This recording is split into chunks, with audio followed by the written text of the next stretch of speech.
All right, Matt Monroe, how are you doing today? I am excellent. How are you, Kevin? I'm doing all right. I had class today. I had two classes today, and they both went well, and so I'm really excited. I This past weekend I was honored at our football game against Michigan State for I was being a guest Wow. coach at Wow.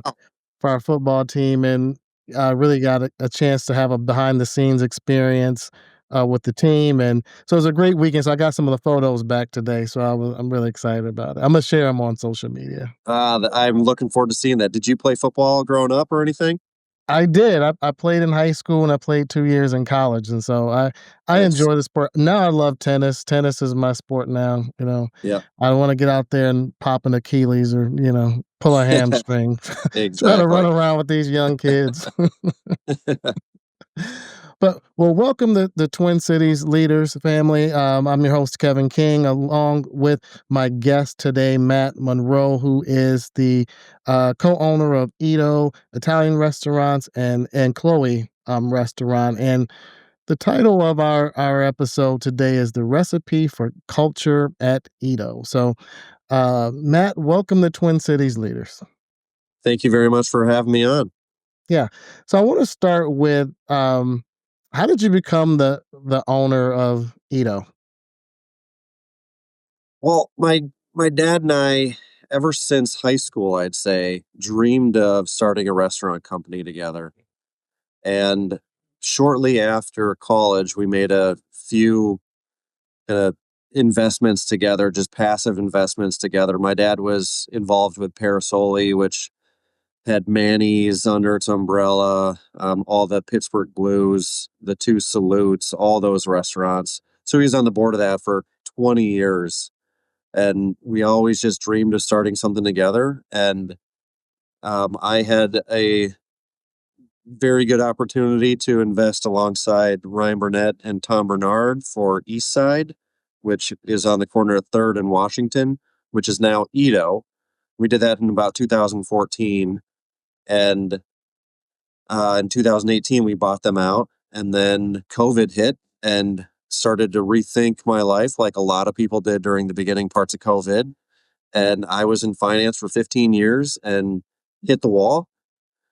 And I was also in Connecticut at the time, and I called my dad and I was like, hey, I think now's the time to actually really build a restaurant company in Minnesota.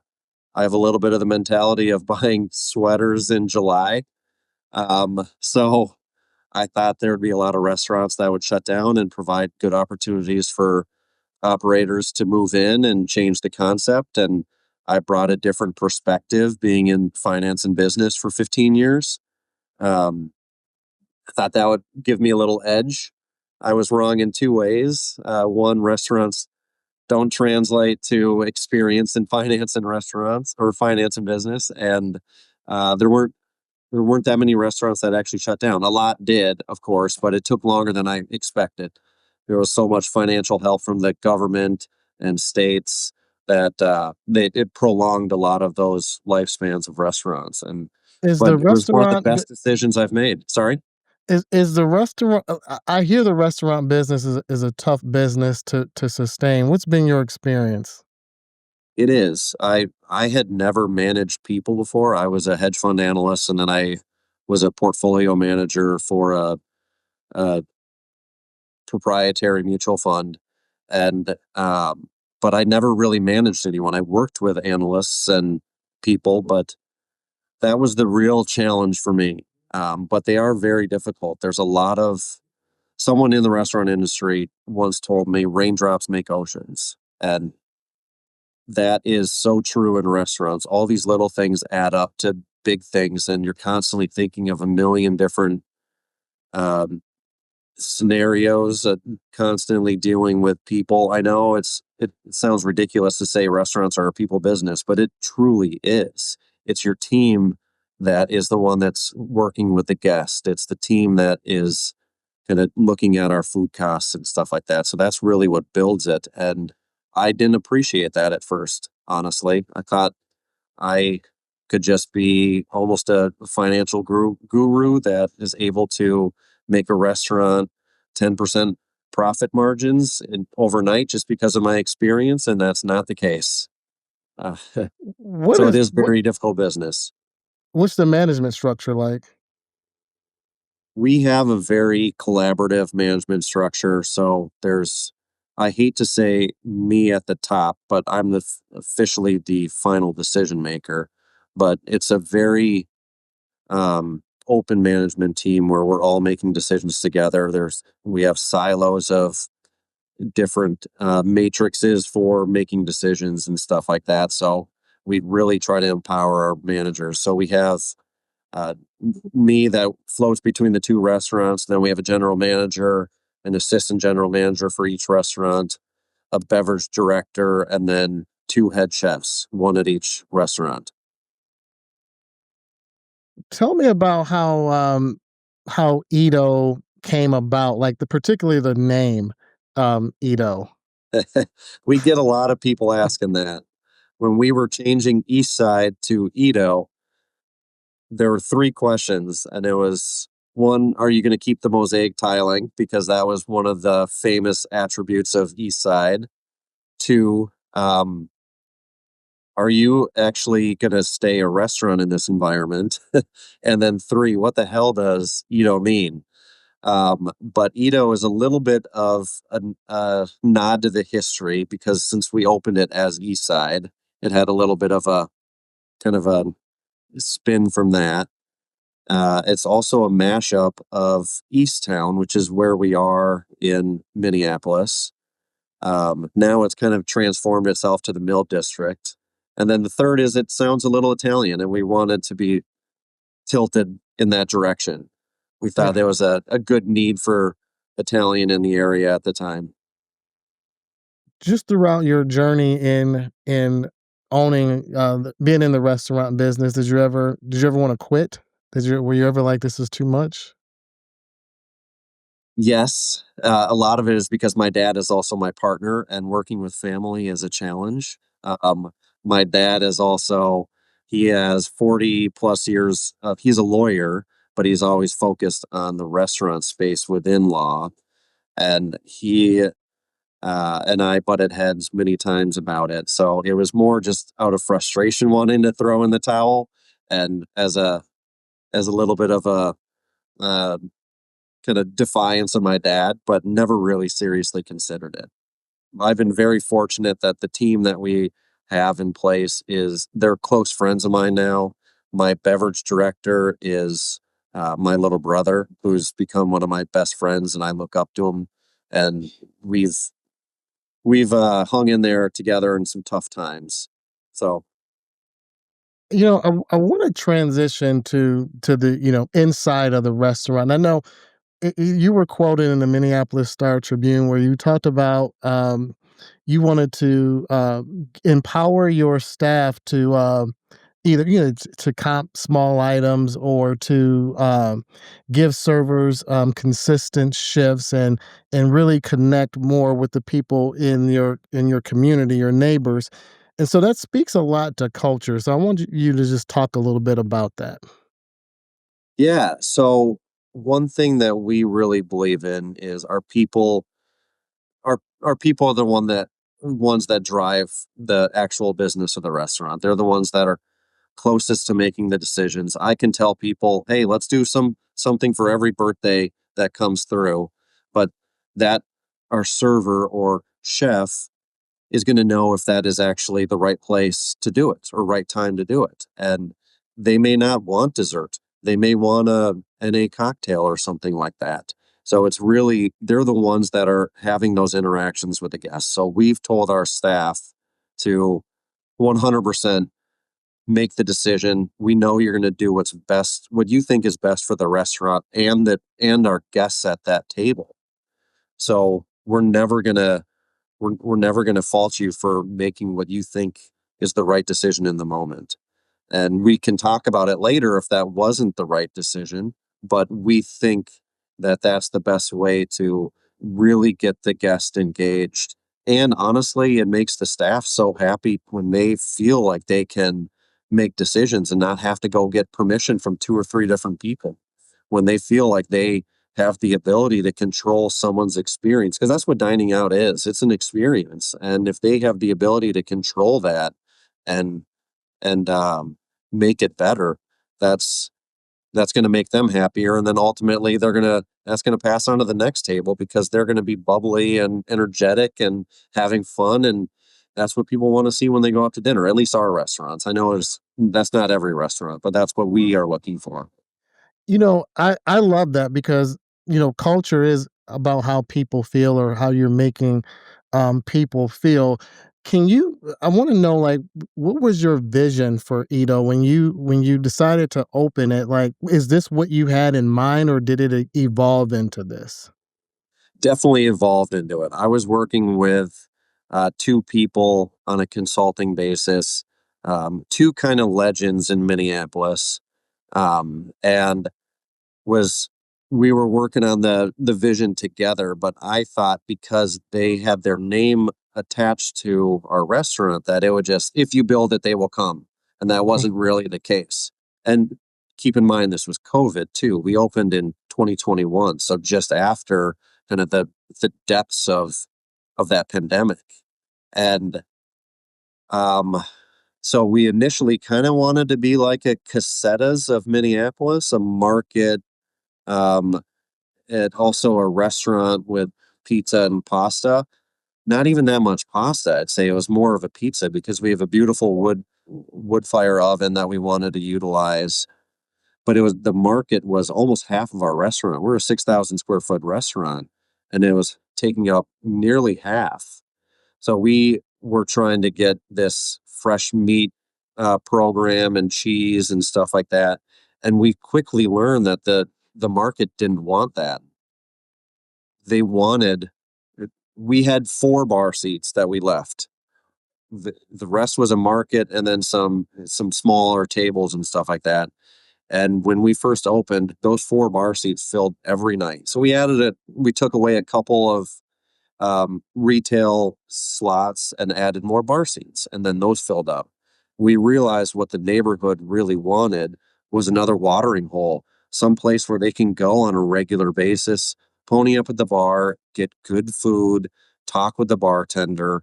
That's something that people really missed during the pandemic and came to appreciate right out the gate. They didn't want to go get a grab and go salad. They didn't want to get they didn't want to make their charcuterie at home. They wanted to really converse with people, whether that's their friends or our team, or just be out by themselves.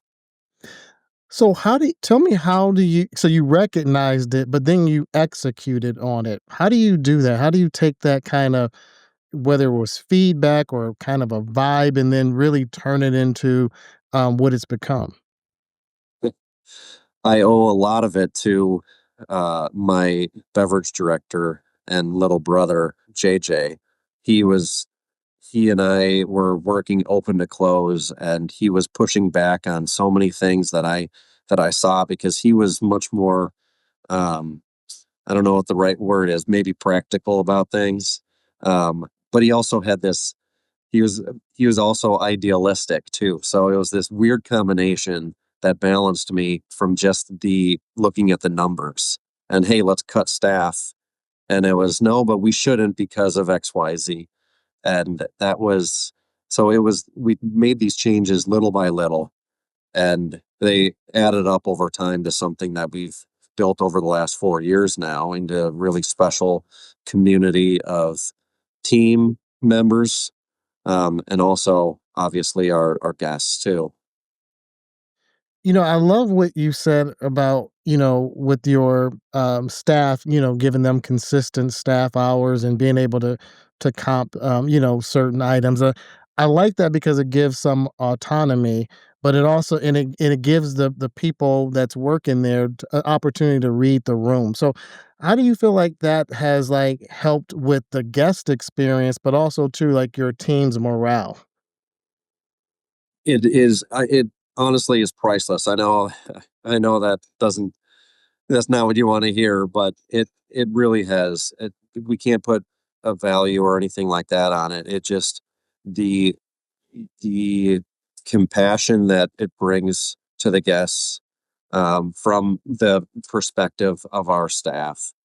And then also the delight that we're in the hospitality business. So we try to find team members that believe in hospitality and that service is different than hospitality. Anyone can drop off a chicken parm at a table, but is doing it with a smile on your face, is doing it with something extra that you can't really you can't really pinpoint. And that's what we've been able to find in our staff. And we our general manager does a great job of interviewing and hiring, and he understands what we're looking for because I can't even put a description to it, but it's just this vibe that we have of a person and that caring nature of that person to make sure that you can spend your money anywhere at a restaurant. There's hundreds of restaurants nearby,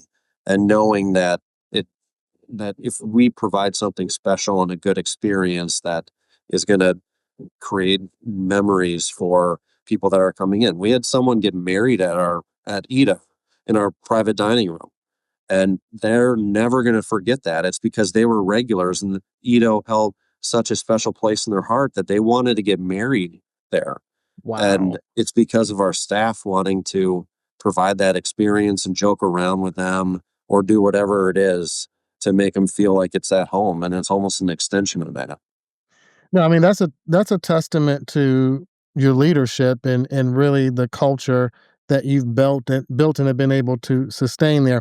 I wanna talk about, hiring because you talked about hiring the right people. And I believe that if you hire the right people, like leadership isn't a hierarchy. Like it's not just you, like you said, like just Exactly. making all the decisions. But if when you're hiring the right people, you can empower them to, do what is what the culture requires, basically. And so, how has that been? How have you been able to do that with empowering your staff? I don't can you rephrase that? I'm not sure I Yeah, totally. so, like, how do you empower your team, like, even if they're not in a leadership position? Yes. So, I guess a big thing just is never criticizing them, for one. We have a it's a very positivity first mentality, it's a teaching mentality. Um, if someone is empowered to do something and we're giving them the opportunity to do what they think is right, and if it's not right, there's a reason why they thought it was, whether it was the interaction with the guest or something like that. It it doesn't matter if we're quote unquote wasting money for whatever decision they made. They made it because they thought it was right. And we can reflect on that after and be like, okay, this happened and that happened. Maybe next time we do it this way. We're not going to say that was the wrong decision. You just lost us $30 by giving that meal away for free. And so I think that's a big component of how we truly empower anyone in our staff to make decisions like that because we're never going to get on their case about it. We're going to reflect after the fact, and so we can make improvements or make it better, or celebrate victories and successes much more than we'll ever say, "Hey, that was wrong." Talking to, Matt Monroe, who's the owner of EaTo Italian Restaurant and Chloe, restaurants in Minneapolis. Matt, how do you want people to feel when they walk into your restaurant, but also when they leave? Oh, smiles. Like, I love when people walk in at at Edo, we have a beautiful flooring, this mosaic tiling, and then at Chloe, we have a lot of exposed brick and wood. It's right around the corner from all these historic buildings. It's in a historic building, actually. That's where I am today, and I love when people smile when they come in, and we know we'll deliver a good wine program, a good cocktail, good food, and obviously great hospitality and service. So if you're walking in with smiles and walking out with a smile, that's all that we really care about. But I love walking into the restaurant on a Thursday night and hearing people laugh, whether it's our servers or the guests. Like that fills me up, and I know it's contagious too. I'm always curious about the music and the lighting and how that shapes the mood. Who's responsible for your playlist and also for your mood lighting? I know my general manager disagrees with me on this, but so there's this acronym called MALT, MALT, music, attitude, lighting, and temperature, and those are things that we try to control. This is a blue plate thing. It was not created by us. Uh, so it was, but we harnessed it, and um, I know a lot of restaurant owners are very particular about the music they play and the lighting, and it's their decision, it's their control. But we kind of put it back on our staff. We have our staff build our playlist, and we use Spotify, and it's called the Edo or Chloe appropriate playlist, and people are constantly adding songs on that. So people have recently added some of Taylor Swift's new album to the playlist, So and guests can do it? Like guests can no, add? no, no, no, sorry, anyone on our staff. Oh, okay, okay. Yeah, anyone on the staff. We would allow guests to do it for sure. We just have never been asked, as far as I know. But And s and so when you because I'm like, when I go to restaurants, I'm all like, 4 or 5 o'clock, whatever the mood changes from yes. lunch to dinner. When you were looking at building the restaurant and you were working with lighting, like, what were some of the decisions and what were some of the choices you had in terms of how you wanted it to be lit? So with Edo, we don't get that much natural sunlight, which is amazing in July and August. We have a great patio out there right on Washington, and it's always in the shade. So people will spend 2, 3 hours on the patio there.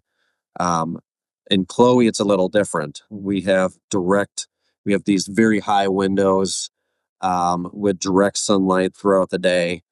And so it was a very different approach for both of them. With Ito, we wanted to make sure that people felt like it was a warm space. Um, and especially because in Minnesota, you have long, dark winters. And we need to make sure that people aren't getting sleepy at the table. So we have we've been very methodical about how we have structured our lighting. We have little lights on our tables that guests can control if they want it to be a little brighter or dimmer, depending on how they feel. And then with Chloe, we have most of our tables have lighting and whatnot, but it's during our lunch hours in particular, we get such natural sunlight just off the street. And then at night, we try to have it a little bit more dim because Chloe is much more intimate than it's definitely not serious, but it's more intimate than Edo. So we want to have the lighting a little bit lower.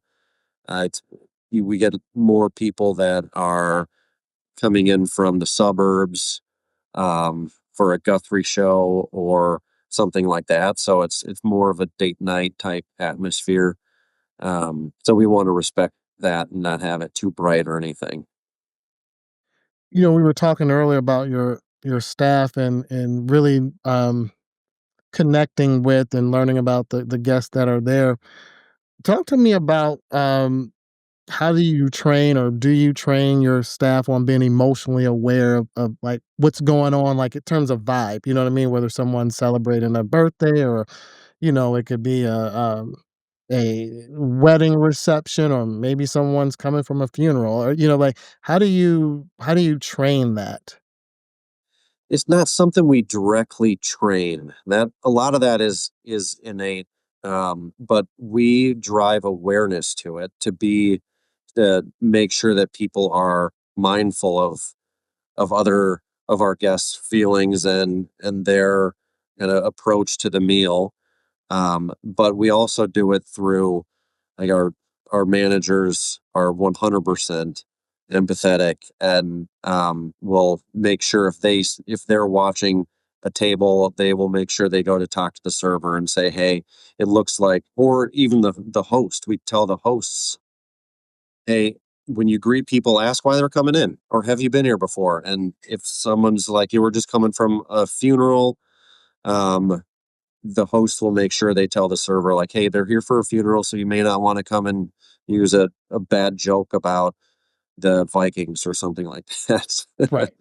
So it's just making sure that it is a staple of our conversations during training, but it's not something we directly train, if that makes sense. Okay. No, it's a big part of emotional intelligence though, right? I mean, Yeah. just being aware of, Yes. people and why they're coming into your establishment and it could be a happy hour, it could be a lunch or whatever, Mhm. but a celebration or a lot of different things of why people come in. Some people come in alone, and just want to be, Exactly. left alone and just enjoy the meal and not be bothered. Oh, one of my favorite things is when someone's dining at the bar and they're reading a book. I love seeing that. They're just having a cocktail or a glass of wine, maybe picking at a small appetizer or something like that. It is wonderful to see that. Absolutely.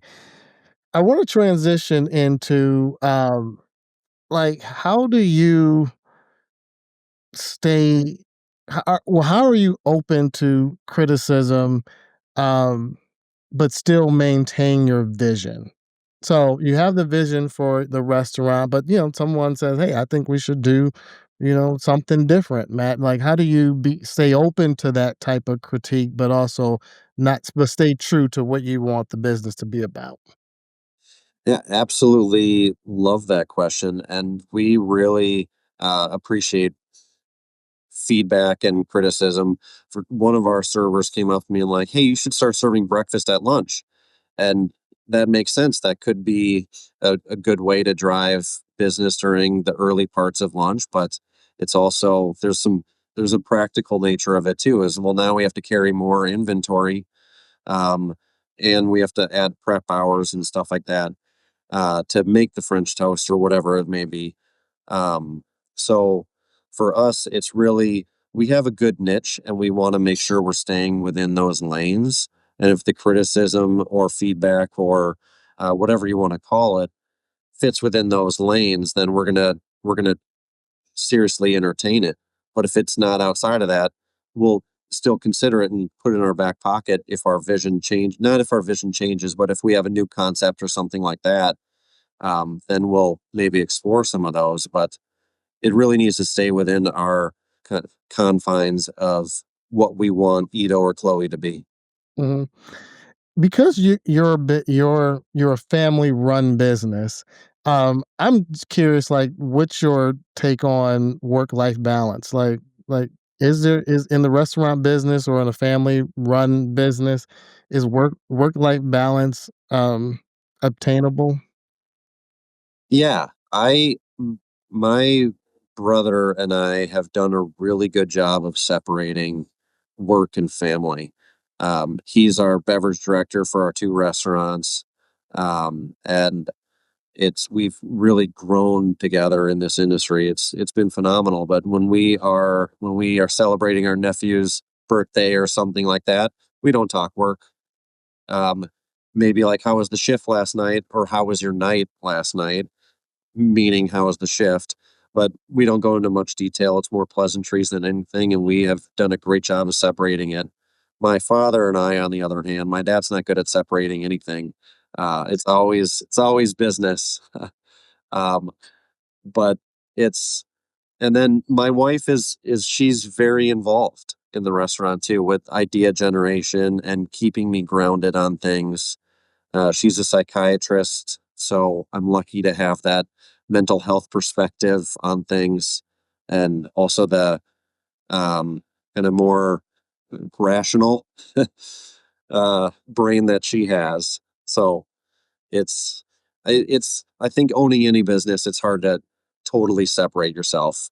we'll go for a run together or something like that, and I'm thinking about work, and sometimes bad ideas offer during those runs, and it's just making sure that we tell each other, "Hey, I need you to focus on this right now," or something like that, not work, and it's just being open about it. What does a director of beverage do? I know what beverages are, but, like, give me the behind the scenes of what that entails.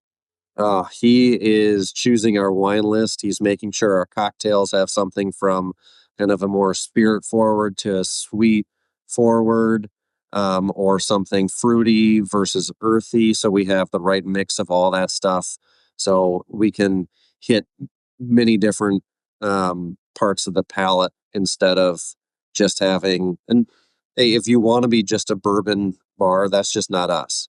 Like, we want to be able to have we want to be able to hit different people's tastes, and because we are a very approachable casual restaurant at both locations, so he's in charge of kind of steering the cocktail program to make sure that it does hit those different palate preferences, um, and then also making sure that those cocktail costs and wine pours come in at a certain target. So he's finding the wine that we can make a certain cost on, and so he's trying. He has a rough job. He had a tasting today at 11 o'clock, and he had tasted ten bottles of wine at 11. Oh, He's spitting them out, but um, it is actually really hard to do. But there's some fun perks to it too. and then you guys are Coke or you're Pepsi, beverage Coke, company? Coke? Coke, Alright, most a lot of restaurants are. I like yeah. Mountain Dew, but I do drink Coke too. Me too. Yeah. Alright, so I wanna play this game with you, Matt, called, Order Up Leadership Game, and so I'm gonna ask you a question, you just tell me what you do. Alright, so, yeah, staff person calls off 30 minutes before dinner service. What's your move? Our first move is well, we have a 2 hour window before your service. So generally, we will give them a warning if it's 30 minutes before, and we will hear their explanation, and then depending on how many reservations we have, we're gonna either just be like, okay, good, we probably wanted to cut anyone or someone anyway, or we will try to find someone else, or sometimes our managers will end up taking tables because it's a all hands on deck mentality. Okay. A regular customer leaves a negative review after a rare night off. How do you respond? I usually try to get their number and I call them. I don't I feel like there's a lot of people, and every manual you see in the restaurant industry is respond to Google reviews, respond to Toast reviews, and they're all these public. I try to get people's phone numbers, and either through Toast or our reservation system. Um, and then I will call them and say, "Hey, I am sorry. Like, I don't know how we let you down, but I would love to hear more about it, and so we can make ourselves better." But I'm old school where I like to call people when I otherwise I'll get their email. I try not to respond on Google. I feel or those Google reviews, even though I know that's against the playbook for most restaurant owners. And I think even Google says if you want to um, improve your search engine optimization stuff. I think they say you should respond to them, but I just believe in making it kind of more of a private touch. Okay. A new hire suggests a change to a long-standing process. What is your instinct? Say that again. A new hire suggests a change to a long-standing process. What is your instinct? I 100%. I love thinking uh, differently. That's the one thing with restaurants is they will go down one path and stay that way. So I always will encourage our new hires to be like, hey, if you see something that we're not doing right, please tell us. And we may not change it, but we just think the spotlight should be shown on it or shine on whatever the word is. um, and then, so if someone brings that to me, I will talk about it at our manager meeting and be like, hey, so and so suggested this. What do you guys think? And there could be some good reasons why we don't do it. And we've seen many times where it's like, hey, that makes a lot of sense. Let's implement that. Mhm. I'm curious because again, as I listen to you, I the word that comes to my mind is intentionality. Like everything that people are experiencing is intentional by design. And so how much time do you spend, like, really thinking about, like, how you want people to feel and the different type of food menu options, drink options, and, lighting, all these things that are so intentional. How often does that go through your mind?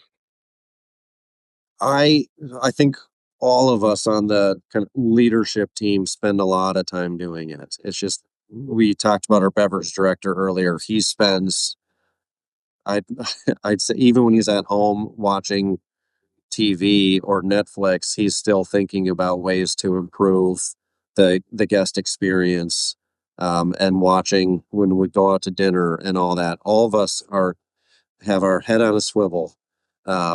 We talked about football earlier. That was what my football coach used to say all the time, head on a swivel. So we're always kind of thinking about it, trying to make things better, or just um, kind of seeing ways to make our restaurant more efficient or anything like that. But we're constantly thinking about it. Just we all have our different um, skill set, our strengths, that we're going to try to focus on more time. Like our beverage director is going to focus more on cocktails and wine and our NA program and stuff like that. Whereas I'm going to focus on operations and how we can kind of work with our management team and improve communication better between them and more seamlessly. That's awesome. Again, the time that I came there, um, I noticed that right off the bat. I mean, I went in there around it was the evening hour, 6 o'clock, and I mean, just the vibe, the energy, it just felt a certain way, and Thank you. and it goes without. Sometimes it's hard to explain as a consumer because you know how it feels, but also you know how it feels when it doesn't feel right. You know what I mean? Like Right. you go into a department store, to a restaurant, and you can tell when you don't feel a certain way or you feel like Oh, you're for not sure. being cared for or listened to or accommodated in any way. Like you can tell both ways. Definitely.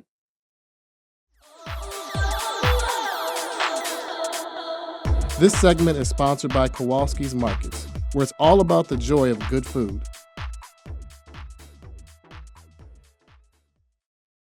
So I'm going to get you out of here on this, Matt. I ask all my guests, what is your Twin Cities hidden gem? And this could be a place, event, or an experience. Can I share two? Yeah, Okay. One is local to our two restaurants, Chloe and EaTo. It's the Mill City Museum. I am a history nerd, and I think that is such an underrated museum within Minneapolis. And just the milling Minneapolis was the milling capital of the world at one point, right? Or maybe not the world, but for sure the country. And it has they've done a spectacular job of preserving some of that history at the Mill City Museum. I don't know if you've toured it. You can probably do it in an hour, but it is a lovely, lovely spot. I have not Uh, been, but I will go. yeah. The other is out in Eden Prairie. It's my favorite coffee shop called Smith. Smith Coffee and Tea or something like that. Smith Cafe. I just call it Smith. Like SM, um, SMITH. ITH. Yep. Okay. And they have Thursday night pizza night. They have a beautiful little patio where you can bring your dogs. The service is always great. They have amazing pastries and bread. It's just a cute little cafe, and it's this old this old famous house that I don't trying to remember. Well, it's the Smiths, but I forget why they are famous and why it's historical. But it's a great little place out in Eden Prairie. All right. All right. Matt, I really appreciate you taking the time to give me and my listeners a behind the scenes of what it takes to build culture in the hospitality and in the restaurant business. This has been I have never spoken to someone like in the hospitality business who own the restaurant in this capacity. So I appreciate you taking the time. Thanks for thinking of us. Yes. Really appreciate it. And you can join me next week on Twin Cities Leaders. And you can also find me on, listen to me on Spotify and YouTube or watch on YouTube. And I'm also on Instagram, TikTok as well. So I will see you next week.